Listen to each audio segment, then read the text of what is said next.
Hello, I just want to go through, before you do the next lesson, I want to go through kind of the patterns of evolution that we've talked about the 5 agents of evolutionary change and kind of what evolution is and what natural selection is. But I want to go through our what the patterns of evolution that we see. So the first one is something called adaptive radiation. And this is something that one example of this is what Darwin saw on the Galapagos Islands when he saw all the different species of finches. And these are finches that we don't see anywhere else in the world. So he thought what must have happened was there was one common ancestor that made it to the Galapagos Islands, and that those just radiated into all of these different species of finches based on food sources that were available and survival and likelihood of survival if you could utilize maybe food sources that other finches couldn't.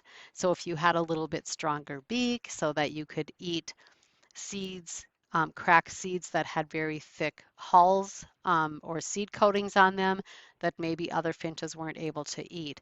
And that over time, this one common ancestor gave rise to, and again, over a very long period of time and through random mutations, most of which were terrible, but some of which were like, hey, my beak's a little stronger, so I can utilize some food sources that maybe my friends can't. So that's one type of evolution. And then there's a couple more types of evolution.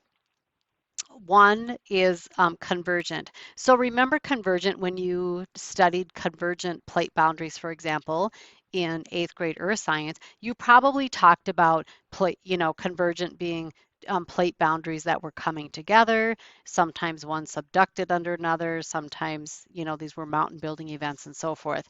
So that's convergent evolution. Or that's converging plate boundaries. Convergent evolution, when two unrelated species evolve to look more similar. In order for that to occur, there must be a reason why they evolved to look more similar, like they must have common habitats and food sources and so forth. So a couple of examples of that are the groundhog. So we have the groundhog, like Puxatawny Phil, the groundhog that came up and said, "Oh, I either saw my shadow or I didn't," and make a prediction on how long winter's going to last, right? But there's also something called the wombat, not closely related, but they look very similar. They are similar in color, they are similar in size. So color, because they both live in the ground, it makes sense to look kind of the color of the ground. They both have very short legs with claws that are kind of modified for digging. And so those are, we would say those are analogous structures, the claws, the short legs, even though they're not closely related, obviously short ears, because what do you need long ears for when you live in the ground? Um, so those would be examples of convergent evolution. Other examples of that are things that have analogous structures that look similar but are not really related from an evolutionary standpoint. Things like the wings of a bird compared to the wings of a moth. They are both wings, they are both used for flight, but not closely related at all. They evolved completely separate from each other. And then divergent. So to diverge means to move apart. So again, when you talk about earth science, divergent plate boundaries are those tectonic plates that are moving away from each other. That happens at deep ocean vents, for example, in the Marianas Trench.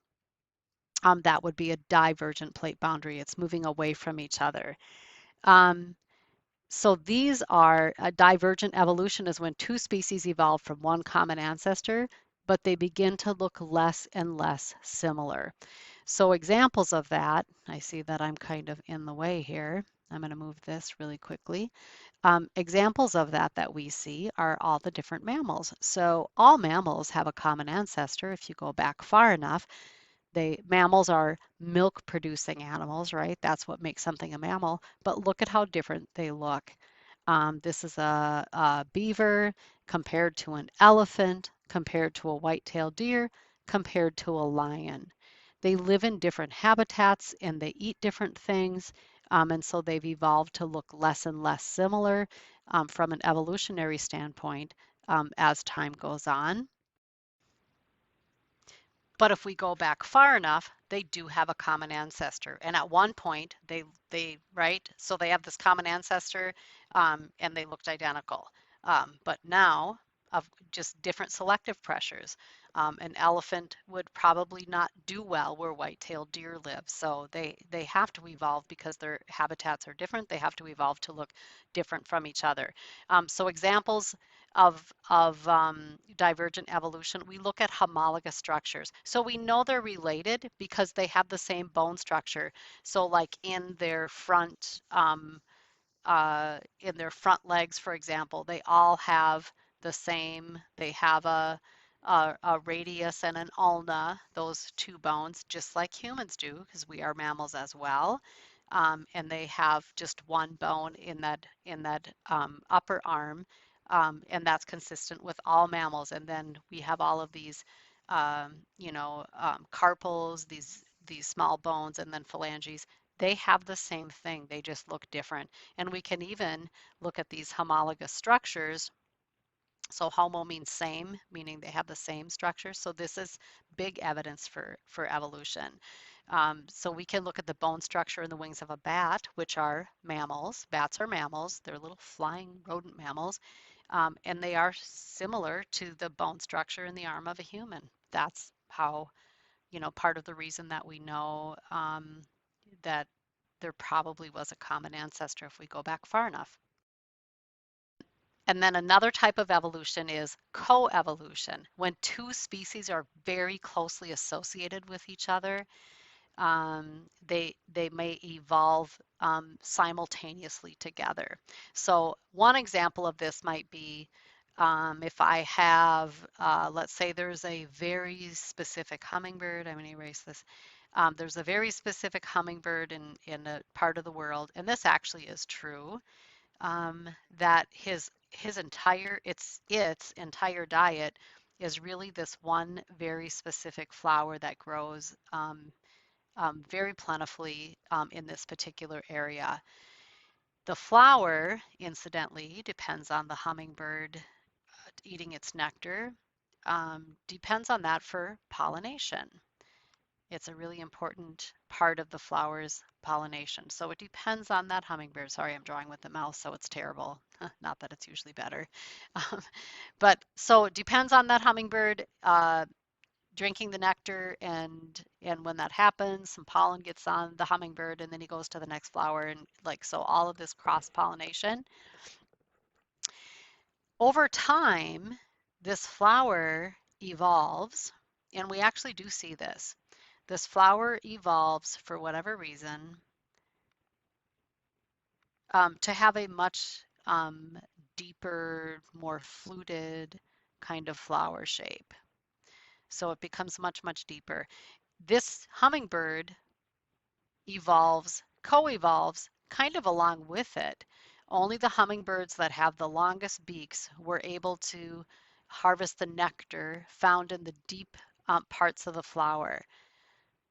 So the ones that didn't have that really didn't have as much to eat, probably didn't make it, so their genes died out with them. This hummingbird, the ones that had a beak that was just a little bit longer, were able to survive. So this is an example of coevolution. As the flower, which is an important food source for the hummingbird, has changed physical structure, so has the hummingbird. Because if it didn't, it would have gone extinct. It would have nothing to eat. And species go extinct all the time. So it's not like everything evolves and makes it, as things change. Not necessarily. Things do go extinct. That's an option as well. But if we're lucky, we see some of this. Lucky for the hummingbird, there were some random mutations that made some of the species able to harvest this nectar. They were able to survive. They passed their genes on. Some of the offspring also had beaks that were a little longer, and some of them maybe with beaks that were even longer still. And so lucky them, that was a trait that was an evolutionary advantage in their environment. And that's it for types of evolution. That's all we had to cover today.